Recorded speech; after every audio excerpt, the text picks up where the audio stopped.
This program was broadcasted and recorded live from the LSCR studios in downtown Conroe, Texas. Lone Star Community Radio is supported by listeners like you. Donate and sponsor today. For more information on getting involved with Lone Star Community Radio, contact us at lscrstudios@gmail.com or visit us online at www.irlonestar.com.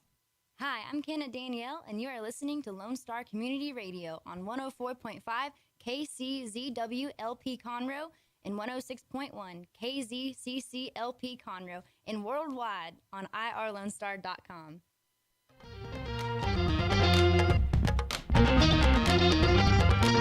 Good afternoon, everybody. You're listening to the Cindy Cochran Show, and it is Thursday. And listen, I got something to tell you. You're going to be so excited if you live in and around Texas.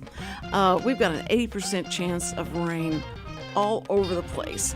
And they said if you're anywhere close to Texas, you may get some rain.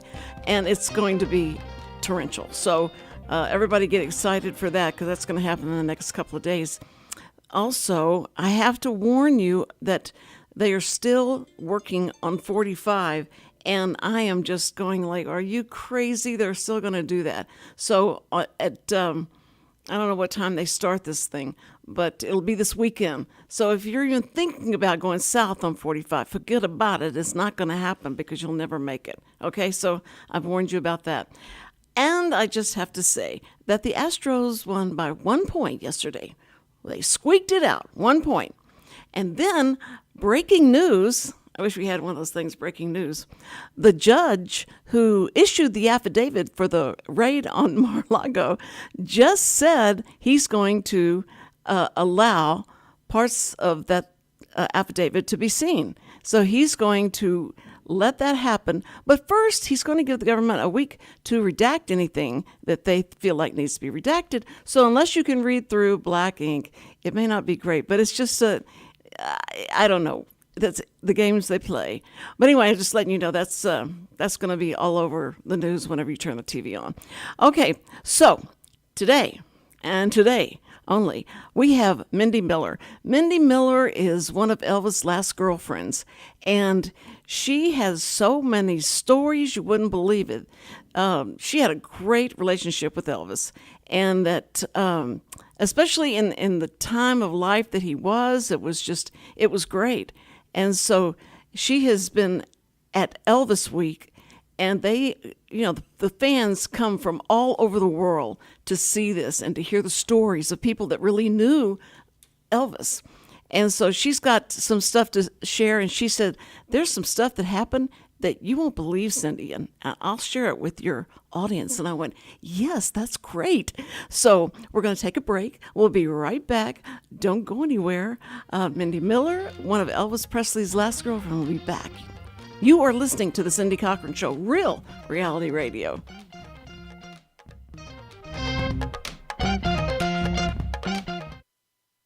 Y'all, it's DJ Mike from Dance Time in Texas.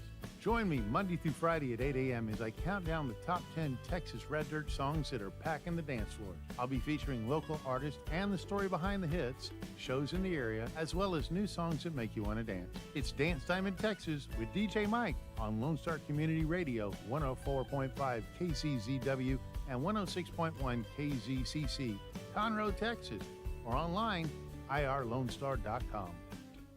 Second Saturday Divorce Workshop provides unbiased information to help you understand your options and move forward with your life. This divorce workshop is for you if you are contemplating divorce, in the process of divorce, already filed for divorce, or post-divorce. You will explore the emotional, legal, and financial aspects of divorce from professionals who have guided others through divorce. For more information on this divorce workshop, contact SecondSaturdayWoodlands.com or call 832-375-0900. And we're back on the Cindy Cochran Show, and we have in the wings Mindi Miller. Oh, I'm so excited. I love this lady. She's become like a dear friend. We have never met, but it's just we've talked over the phone enough, and with that 2 hour, let's see, you're 2 hours behind me. And so it's been great. We've had great conversations. And Mindi, I'm so glad you're back and you're here on our show. Thank you so much for being here. Hello, Mindi. Uh-oh. Uh-oh. Okay, I'll get it fixed 1 second. Okay, 1 second, and Mindy will be with us. But I am dying to find out what is the deal on what she had happened while she was there in Elvis Week. It is going to be amazing. I'm going to put. She's got pictures that you have to go to Mindi Miller on YouTube and look at the pictures. She has so many things that have happened to her, and it's not only. We talked about she dated a lot of interesting and important and big people right before Elvis. So, but Elvis became this. Everybody wants to know about what was he like. Even Don Wilson will tell you that when people find out that he was around Elvis, that he lived in Graceland and all of that. Oh my word! He will say. People will say, "Oh, well, can I touch your arm?" Did Elvis ever touch your arm? And he goes, yeah, go ahead. That's fine. So it's interesting, and fans can be. I must ask her about fans. Fans are either they're great or they're annoying or they're what are they? Mindy, are you there? I'm here, Cindy. How are you? Fine. I just told the people we've never met. Physically, we never met, but we talk over the phone. I feel like I know you and all that's going on, and it's great. I love you to death. Well, bless your heart, and I feel the same way. And I thank you for always thinking of me and taking your time with me, and always going out of your way. Well, listen, if you, trying to get a release form has become a fun thing. And you got it done, and really like under the gun because you just got back from Elvis Week, so I had to get the release form signed, and you did. I know. Perfect. I It was know. perfect. Everything these days is so rushed. It feels like, and I think we're all trying to get back to what our normal lives were. Oh, yes. Before the pandemic hit, so I think that has a lot to do with everything. Everything. And, and people are finally coming out again. So it's a blessing, and I think each of us has learned something from kind of being sheltered for a couple of years. You know? Yes, and we want to thank the guys at Kinko's. She said, "I'm standing here waiting at Kinko's. What are we gonna do? I know. It was. They were very sweet, and people have been very patient lately. So That's great. That's one of the many blessings. Patience is not one of my virtues, so I'm still learning. Yes, we're always tested with that, aren't we?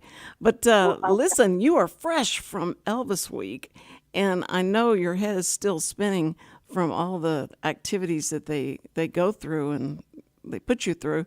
But it's interesting. Now, a lot of people, if they hadn't listened in the last 6 years, because you were on about 5 or 6 years ago with me, and we talked about how you met Elvis, and I know you've probably had to, say this 552 times this week. But if you wouldn't mind just giving our listeners a Reader's Digest of how you guys met. Well, as I've always told the story, I had a premonition, which I've had premonitions since I was a little girl.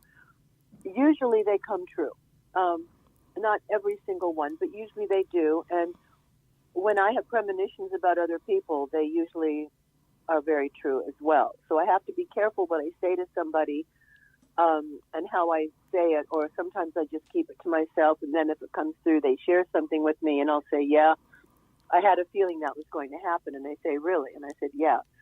So I had a premonition that I was going to meet Elvis when our cars passed in West Hollywood in about 2000. In 19, let's see, I met him when I was 24, so that was 1970 something. So I met him in 1975. I was 24, so I think I had that premonition. It was a couple of years before that. It was before I moved to Europe. Our cars were passing by each other, and I felt this inexplicable energy. And as I've told people, and I'm sure they've heard before, his energy always entered the room before he did, because his vibratory energy was so huge and so strong that you could feel it. You could feel the energy before he physically ever entered the room. And so I had pulled the car over. I said to my girlfriend, Carol, I said, I got a premonition that not only am I going to meet this man, but I'm going to know him, and I'm going to know him well. And I wasn't a big fan. You know, I mean, I loved him. I'd seen his movies. My mom had bought me 245 records, and I saw him on the Ed Sullivan Show.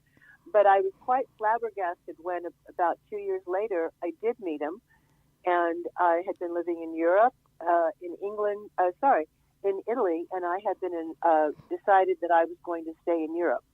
So I came home for 1 week, and I was going to sell my car, and I was going to get the rest of my clothes and get rid of my apartment. And I went out to a private club that night called the Candy Store, where a lot of stars went. And at that time, the people that were going to these private clubs were Jack Nicholson, Warren Beatty, Raquel Welch, Jacqueline Bisset, all these people. So I went into this club where I used to go dancing, and a friend of mine came up to me and said, listen, I haven't seen you in a while. I'd like to invite you to a really special party. And I said, well, I'm not really interested. You know, I'm only here for a week. I'm going back to Europe.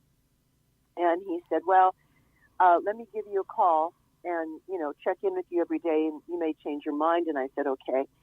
So he called me every day, and about the second or third day he called. I said, what is so special about this party? He said, well, it's going to be at Elvis Presley's house. But I didn't really think anything about it. Man.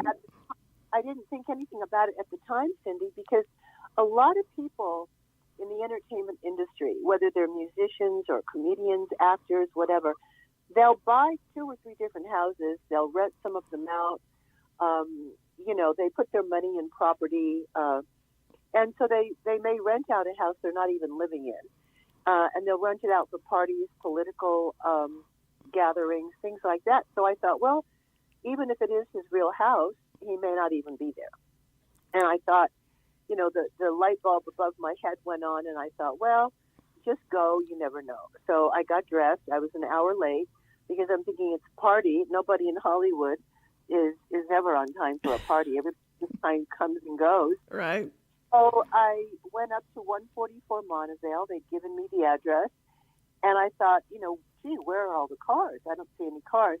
And funny enough, years later, the house directly across the street from Elvis's on Montevideo was where Michael Jackson bought his home, right across the street from Elvis's. Oh. And that's where Michael Jackson passed away, right across the street from Elvis's last home in Holmby Hills. That's just you know. Yeah, that is something. But I pulled up, and there were no cars, and I thought, well, the valet must be taking the cars around the back or down the side streets of Holmby Hills, which is what they used to do, to park the cars. And I knocked on the door, and one of the Memphis Mafia guys, I don't remember who it was, answered the door and said, oh, you must be Mindy. And I thought, I looked around, and I thought, well, how does he know my name? It's a party. You know, there's no guest list. He didn't have a list of anybody. There's no red rope. Now, Mindy, wait a minute. So at this point, so you never had that thing that went off in your mind, dun, dun, dun, that never went off in your head? No, nothing. I just thought, well, this is strange. You know, I'm at the house. There are no cars. He knew my name. So I thought, well, maybe he's memorized the guest list, you know. Mm-hmm. And so he invited me in the house, and I quickly looked around. I didn't see any people. I heard no music. There was no DJ. There was nothing. And so he invited me into another room, which is a large, large den. I think the house is probably at least, 7,000 square feet, if not larger. And he invited me into the den. And as soon as I walked in the den, all the Memphis Mafia guys were sitting around the room. And he sat me on the couch, and he said, everybody, this is Mindi Miller. And I thought, well, this is really strange, but I didn't think anything of it. And I was 24 at the time. Uh-huh. And I thought, well, just be cool. And I was very reserved. And I'd already been in the entertainment industry since I was 12 years old. Right. So, it was another day and time, and I didn't have fear about all these guys, but I had no idea who they were. And immediately they started firing off all these questions. Who are you? Are you spiritual? Do you read the Bible? Are you religious? Do you have a family? Where do you live? Where did you go to school? Do you have brothers and sisters? Do you like to travel? What subjects did you like in school? And it was really like an inquisition, like an interview for a job or something. And so I'm just answering the questions, being very nice and quiet and very congenial. And then I saw two guys walk out. I didn't know where they went, but I later found out they went upstairs to Elvis, who had been waiting for me in his bedroom. And he knew that he was going to meet me. And I guess the particular person that invited me to the party initially, my friend Ron, who I knew and he knew them, Elvis had been up in his bedroom waiting for me, watching out of his bedroom window for me. Now, he knew he had a blind date. He told me later he knew he had a blind date. And he said, didn't you know you had a date with me? I said, not at all. He said, well, how did you end up here? and I said, well, I was basically invited to a party, and I was told it would be at your house, but not that you would ever be here or not that I would ever have a date with you. I was just coming to a party. And he said, oh, I see. So he didn't know. Oh, and that's so wild. I know. So I was sitting there on the couch in the den, and all of a sudden I felt this same kinetic energy that I had felt 2 years beforehand when our cars passed each other, and I looked over at him. And that's when I knew it was Elvis, in the car, because he was driving one of his 4 black Stutz Bearhawks. He had 3 black and 1 white, and he kept one of them here in Los Angeles. So, I was very curious to see who had been driving that car because I'd never seen that car before. In LA, you see everything because it's really the entertainment capital of the world primarily. Right. And so that's when, we had passed. And so there I was, and this energy just hit me upside the head like it had a couple of years before that. And something just told me, turn to your right. And I turned to your right with this heightened sense of energy in the whole room. And there was Elvis standing in the doorway. And he looked at me and he said, sorry I'm late, but so were you. And as I tell people, I could have taken that any one of 2 or 3 different ways. I could have taken that easily as a negative and thought, well, how rude. Why would you say something like that to me? I could have taken it that way. But I got him, Cindy, immediately. And I knew right away that he meant that as a sense of humor. And I got his humor right away. And he said it absolutely cold, stone-faced. Because that's how Elvis's deliveries were. Right. They were usually very cold, stone-faced, and it was up to you to get it or not. And I got it. And I started cracking up. I started laughing really hard because his delivery was impeccable. His timing was perfect. And then he started laughing, and all the guys in the room started laughing. And that's what broke the ice. And then he kind of sauntered in. He sauntered into the room. He looked at the guys. He winked at them like, yeah, I got this now. He walked in around the coffee table in front of me. He bent over. He put out his right hand, and he said, hi, honey, I'm Elvis. And I put out my right hand to shake his hand, and I said, hi, I'm Mindy. And he said, may I sit next to you? And I said, sure. And I scooted over, and he sat down. We started talking. We never stopped talking. And in the first hour, he offered me the car and the ring, and I turned him down flat. Turned him down. I said, no. I said, I can't take that. I don't know you.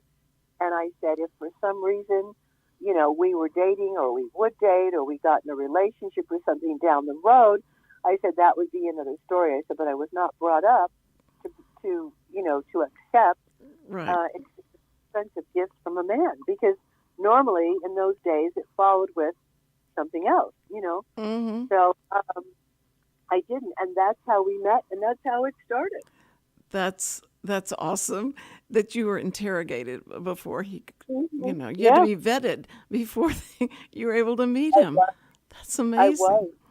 Because, like, what question would you have said, the wrong answer to that would have killed the deal? Did they ever tell you?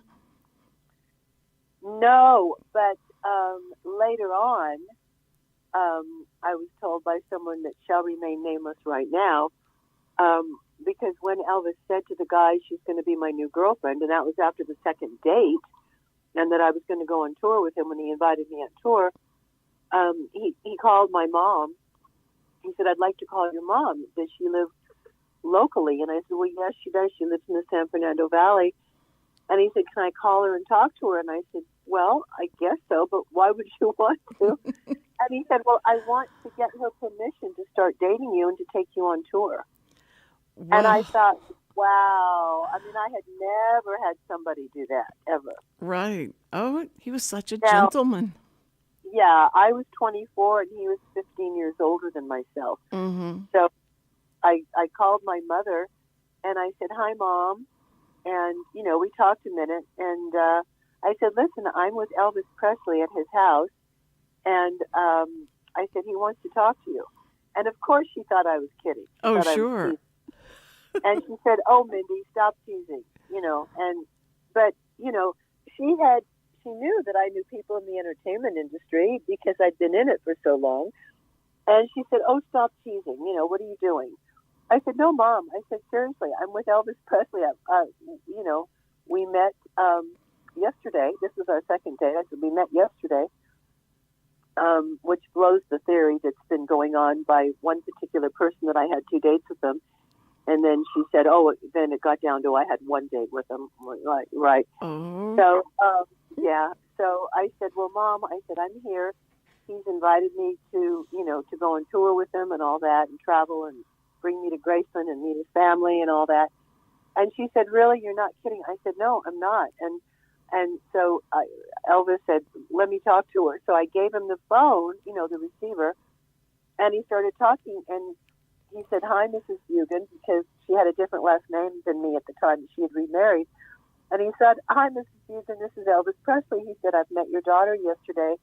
He said, I really like her. I'd like to start dating her with your permission and to take her on tour and to show her Graceland and have her fly in my new plane with me and all that. And my mother said, is this really Elvis? And he said, yes, ma'am, it is. And then when she started realizing it really was, she invited him to dinner. And she goes, why don't you come over and have a good home cooked meal? And I thought, oh, brother. I thought, oh, boy, here we go. And so Elvis said to her, well, yes, ma'am, I'd like that very much. And she says, well, when can you come over? He said, well, not right now, ma'am. He says, I'm going to have to leave in the next day or two and go back home to Graceland. He said, but thank you for that invitation. He says, and I hope I can do that one day. And so they talked, and finally they hung up, and he said, do you want to say goodbye to your mother? I said, yes. And I said, okay, Mom. I said, do you believe me? She goes, Mindy Lynn. She goes, next time I talk to you, this better be real. I said, okay. That is awesome. And see, if we had only had FaceTime back then, would that have been amazing? My God, yeah. And the funny thing is the gentleman that introduced me, that invited me to meet him, at least go to the party, his name was Ron Smith, and he's still alive and he's still around. And he had a talent agency, and it was a look-alike talent agency. So he had a guy that looked like Burt Reynolds, and he had a woman that looked just, almost identical to Queen Elizabeth of England. And it was so funny because these people did commercials and print ads and things as the real people, but it was a look-alike agency. But yet, I don't think he ever had an Elvis look-alike. Oh, I thought, did you start thinking, is this a prank? And he has one of his look-alikes, going to date me. But I think, that's so funny because that's just surreal. And to think, this is the way I'm going to meet somebody. And you were so much younger than he was. Were you more of a, let's see, if you'd be 24, were you more of a Beatles fan? I was, and I was growing up in Southern California. I was a beach girl, so I was always at the Malibu and Zuma and so I liked the Beach Boys. I liked Troy Donahue. You know, he was Surfside Six. I mean, I was a fan of Elvis's, but not in the way that people are today. I didn't have pictures of him in my bedroom. You know, I liked him, but I was never that kind of gaga over him. Do you know what I mean? And that's probably better for him. I imagine he meets those like constantly. So if somebody doesn't have that kind of enthusiasm as a fan, it's probably easier to talk to, right? Well, it was, and I found out later by some of the guys in his group, you know, they said, had you been anything like a fan, he would never have dated you. He would have been very nice to you. And, you know, had you asked for an autograph or something, he probably would have autographed something and been very kind to you. And then you would have probably never seen him again because he did not date his fans. And the fact that you were so cool, calm, and collected, and you've been in the industry for so long, you know, he, I'm sure, felt that you were, you know, pretty cool. And I wasn't gaga. I wasn't crazy. I didn't go nuts or anything. It was just very matter of fact. I'm meeting another person. He happens to be another entertainer. But I had met so many and worked with so many by that time that, yes, he was probably the biggest entertainer in the world, but it didn't faze me. Do you know what I'm saying? Sure. Yeah. And he has such an aura about him of being very down to earth and very hometown, and just like you're meeting somebody that works on a truck, you know, and that you don't see him as the person on stage at that time. But whenever you guys started dating and you went to like a concert with him, and one of his concerts, was it just strange watching people's reaction to him? It really was, because I had seen him in concert at the Forum a couple of times before I met him. Mm-hmm. And again, I wasn't gaga, but I just loved him as an entertainer. But never, ever in my wildest dreams or imagination did I ever think that I would ever meet him. Right. It never crossed my mind. And when I did meet him, he wasn't Elvis Presley the entertainer. He was just Elvis Presley at home. Right. Right. And tell people he was, you know, he looked just like he did on his last vacation in Hawaii in 1977 with his little white tennis cap on and his zip-up, you know, lounging, you know, outfit suit, light blue, and then it was either the dark blue stripes down the sides of his arms or the white stripes. He was not all dolled up. He wasn't done up. He didn't look like Elvis Presley, the entertainer. He was just Elvis, the man at home, relaxing, getting ready to meet somebody. So I didn't meet him in that way. I met him in a very different way, and that's how I got to know him, and that's the man I fell in love with. Mm-hmm. Well, I mean, I think that's so exciting. I love that story. I think that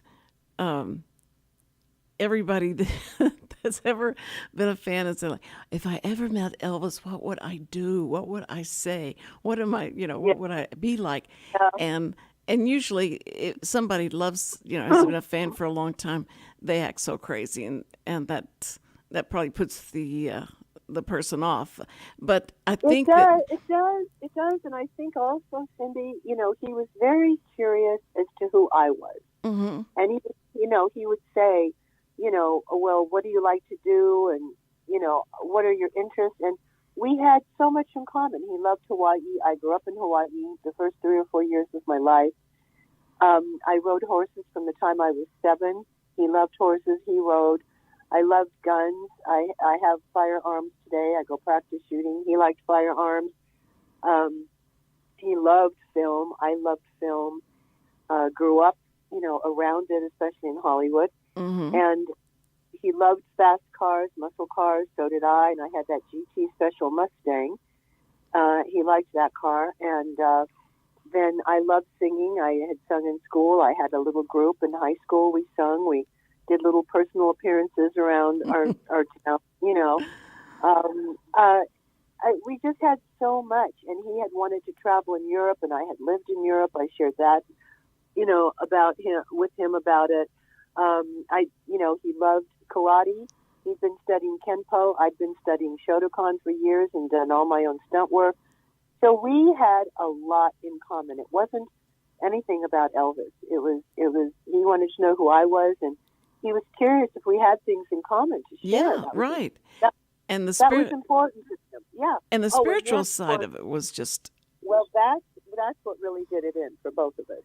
That's where we truly bonded, was over religious beliefs and spirituality. So that's where after everything we talked about and after everything that we had in common, that's where that really sealed the deal, that first date. that's awesome. I love that. I think that was something that when I started interviewing people that knew him or whatever, and they started talking about how spiritual he had become, and I went, in what way? He said, well, he was really studying the Bible, and he liked to talk about it, and not everybody in the entertainment business wants to talk about the Bible. So to find you, I'm sure, was a breath of fresh air for him. Well, he tried to talk about it with other lady friends that he dated and his ex-wife and all that, but the Colonel didn't like the books. He told certain people to get rid of them, and they did get rid of the books, unfortunately. And then he met Larry Geller, and Larry Geller was very spiritual. Right. And Larry's mother was very spiritual. So Larry grew up in that kind of a household, and, they had a lot in common together. And so, it was that first night that Elvis had Al Strada get me all these spiritual books and said, you wouldn't take the car, you wouldn't take the you wouldn't take the car, you wouldn't take the rings. He said, but will you take these books? And I looked at them, I said, what are they? And they were from my favorite spiritual bookstore called the Bodhi Tree that I lived down the street from. And that's where Elvis ordered most of his books from as well. So then we had that in common. Wow. So we just had all this in common, and it was surreal. It was absolutely surreal.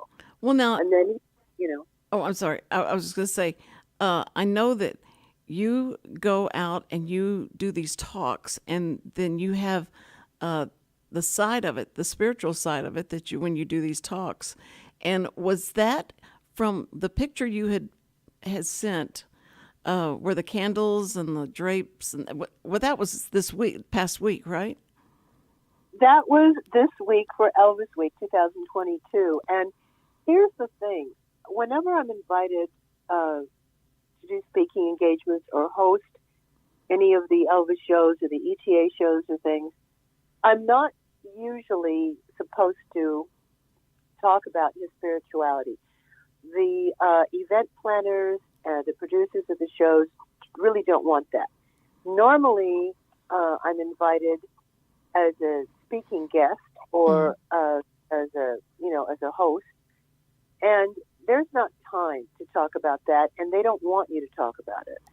It goes over the head of most people unless you have a lot of time, like the owners of the dojo allowed me to do. I could take as much time as I wanted. The show was supposed to be 2 hours. I think it was over 3 hours. Wow. And then the meet and greet was at least a couple of hours. And I don't put a time limit on the fans because those are his fans, and he loved them. Right. And I'm for them. So I don't say, 2 hours is up and I go, I do a hello, meet and greet, sell a picture, and that's it. I go much more into that, and I spend as much time as they want to spend, whatever stories they want to share with me, and sit down, and maybe all of us will sit down after the show and sit around, and they'll tell Elvis stories or what Elvis means to them. And that's their time to share with each other, and I don't care. And the owners of the dojo were absolutely wonderful. This was the Tiger Man Karate Dojo and Museum in Memphis, Tennessee, down the road from Graceland, his house. Right. So they got me whatever show I wanted to do. They allowed me to do this wonderful spiritual show about Elvis and to talk about the books that he read that we studied together, his favorite chapters, his favorite verses in the Bible. All these things have never, ever really been discussed by anybody. No. Because most people weren't into it. They wanted to date him, but they were not into it. And they didn't care about that side of him. You know what I'm saying? Yes. But I did. And so he knew that I got him. And so the people that bought tickets to this show were people that were really into that side of him and wanted to know that side of him that's never discussed. See, that just blows my mind, because of all the books that were written that were very negative about him, that's what came out first, and people started reading that and go like, that can't be Elvis. That's not the Elvis we know or we want to know or whatever. That's exactly right, which is why he said to me, please do not ever write a tell-all book. He hated them.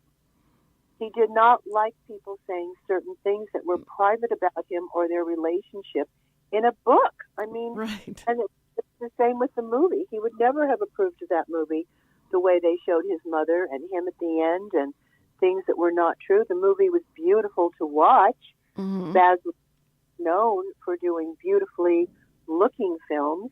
You know, the acting was excellent. You know, the costumes were beautifully done. The cinematography was gorgeous. All these things. But the content, so much of it was not true, and things that Elvis never would have done and never would have approved of, especially with his mother and so many other things. Right, So the content in some of these books that were written by people he would never have approved of. And I want to say, why would you discuss him in that way when you wouldn't want certain things that are private said about you, you know? Sure. And then why would you do that to someone that was so good to you? Right. And, you know, I know greed takes over a lot of people and overcomes the friendship you had before and how thankful they should have been with what he'd done for them. But it was amazing to me that they could write that. And until I realized that a lot of that has to do with the publisher and all of them that said, "Look, this is what we want, this is what's going to sell books, and this is where you're going to make your money." So they kind of pushed into it. Well, it was the same with the film. There is sensationalism in the film, Mm-hmm. you know, regarding Elvis, regarding his mother.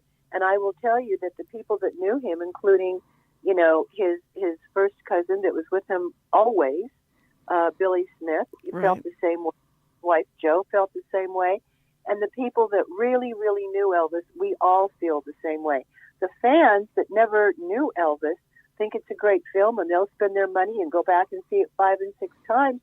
And I want to say, okay, out of curiosity, I get that you want to see it, maybe once, maybe even twice, but it's not Elvis. And Elvis left you enough content. Right, that's true.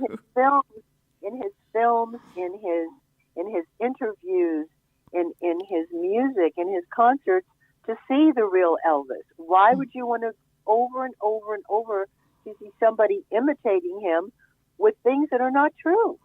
Well, you know, they've had, of course, so many films about him and different actors portraying him, and those actors would always be so worried that they were going to get stuck in that character and not be, you know, hired to do other things. But it was never good.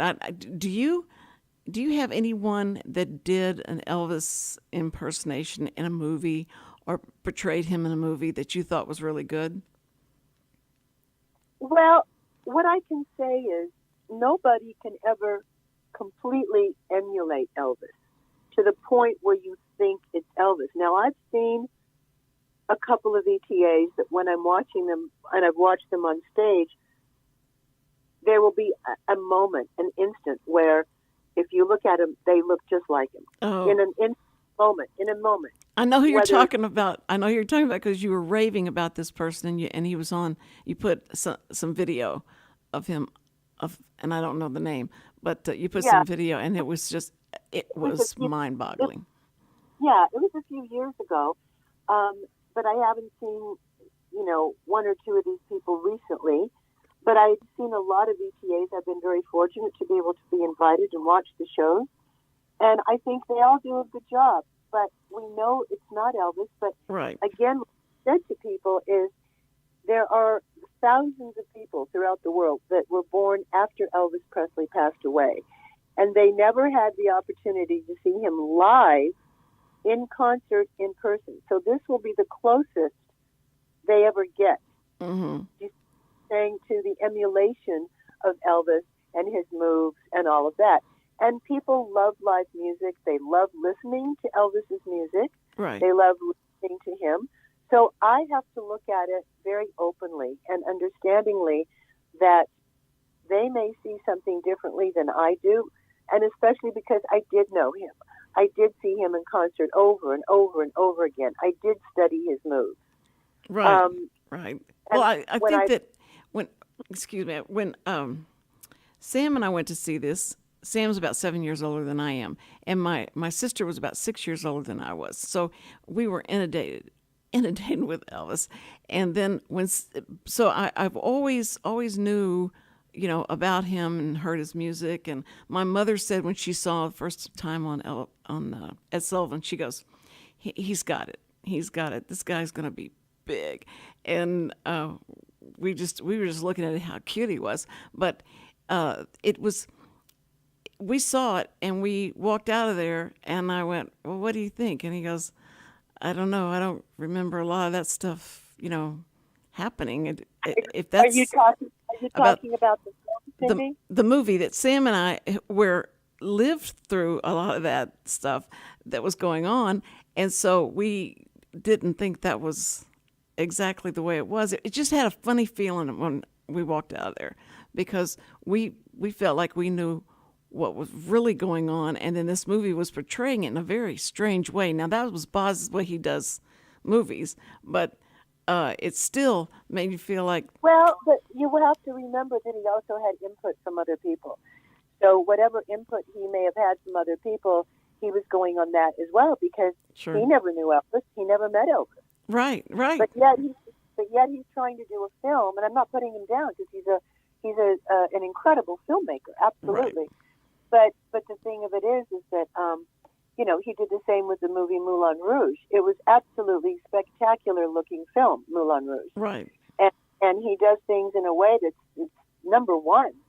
But what I'm saying is the content was not really true. A lot of the content was not true. It was over embellishing. Elvis would have never wanted certain things done that way. And had Elvis been alive, he would never have approved of it. Right. That's what I remember telling people. I said, Mindy knows, and she has got a different take totally on this movie.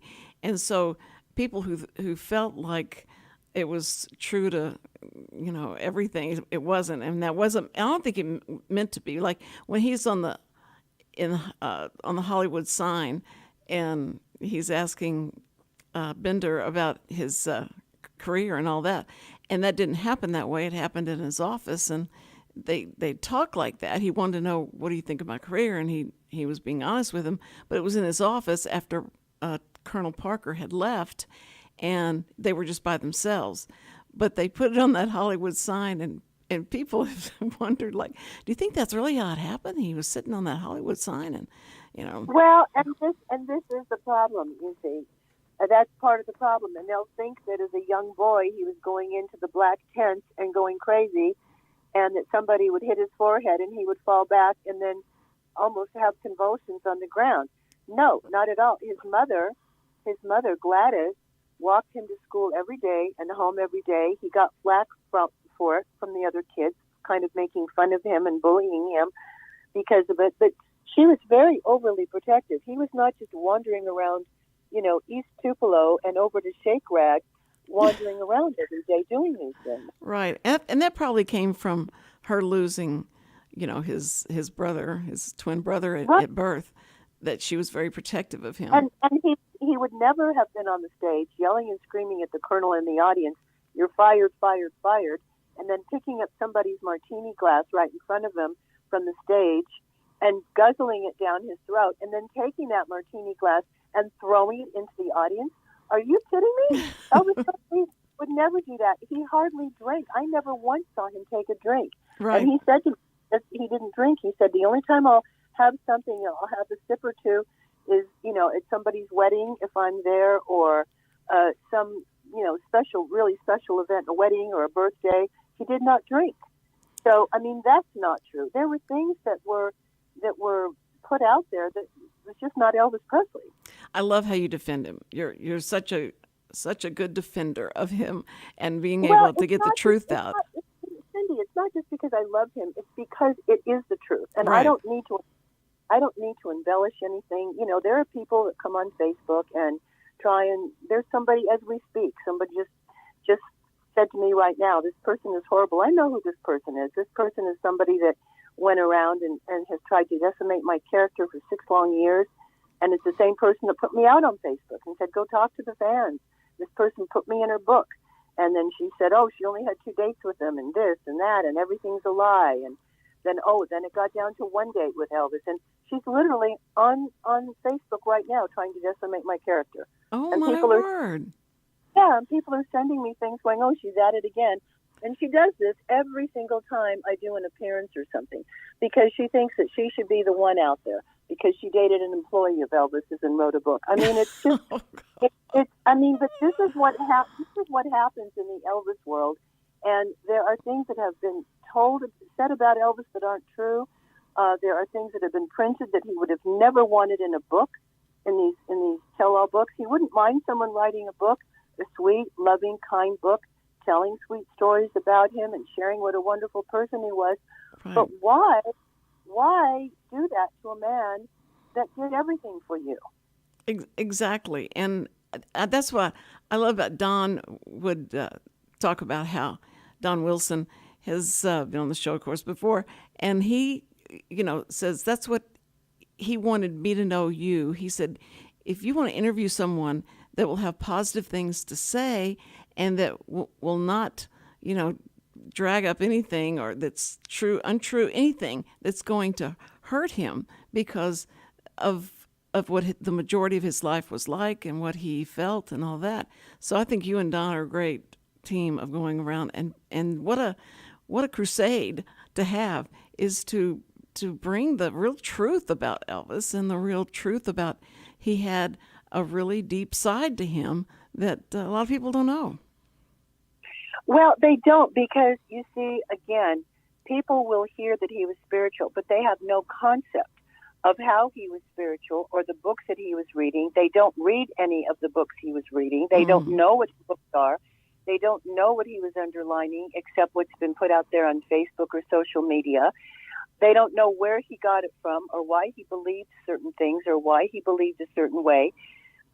They don't know that he believed he was an old soul and an avatar and that they don't know any of this. So my opportunity to share this with his fans for the first time was this last weekend during Elvis Week. And I brought some of the books, which are over 45 years old, the original books that he gave me. I read from them. I quoted from them. I shared with the audience about them. We had a beautiful, wonderful sold-out crowd. And then, at a certain moment, he literally showed himself to me and the entire audience in spirit. Now, explain what happened. Well, here's what happened. And it was probably at least halfway through. And I'm not I don't watch the time, and however long it takes. And I always ask the audience if you're getting bored and you feel like you want to go, go. I understand if you have somewhere you have to be, don't feel embarrassed. I don't take it personally. And, a lot of the subjects could have gone over people's heads, but everybody stayed, unless they had a previous engagement where they could only stay for a certain amount of time and then they left. But I had been sharing one story in particular that happened that I actually posted on Facebook about, I would say, 4 or 5 years ago at least. And a lot of people that have stayed with me as Facebook friends remember the story. And one of them was that when I was on tour with Elvis in one of the cities we were at, Elvis came on stage and he was singing Love Me Tender. So he came over to the side of the stage where I was sitting, and he came up to the edge of it and he started singing to me. And then very beneath his voice, he kind of whispered into the microphone, "Hello, Mindy." Now, I'm the only one that heard it. So I know that he said it, and then he winked at me and then started to walk back to the center stage to sing the rest of the song to the audience. And so that was that. And then he told me at some point, and he wasn't thinking that he was going to die when he told me this, but he said, we were talking about afterlife and life after death, and we were talking about different subjects that he and I were both very interested in. And one of the subjects that he really enjoyed was, is there an afterlife? Where does our soul go? Do we really have a soul and a spirit? Is it separate than our physical entity and all that? So we used to discuss these things, read about these things. We used to read and talk about astral projection, which is dreaming. We used to talk about auras, guessing if we could see the color of somebody's aura, which is their energy level, all these kinds of things. So we had been talking about life after death, and he said, well, he said, when I pass on, he said, I'm going to come back to the people that I love and care about, and I'm going to show them in some way that only they will recognize that I have passed over, that I'm okay, and that I'm visiting them, that it's my way of saying hello. Okay. And I said, really? Now, I've got like 1 minute.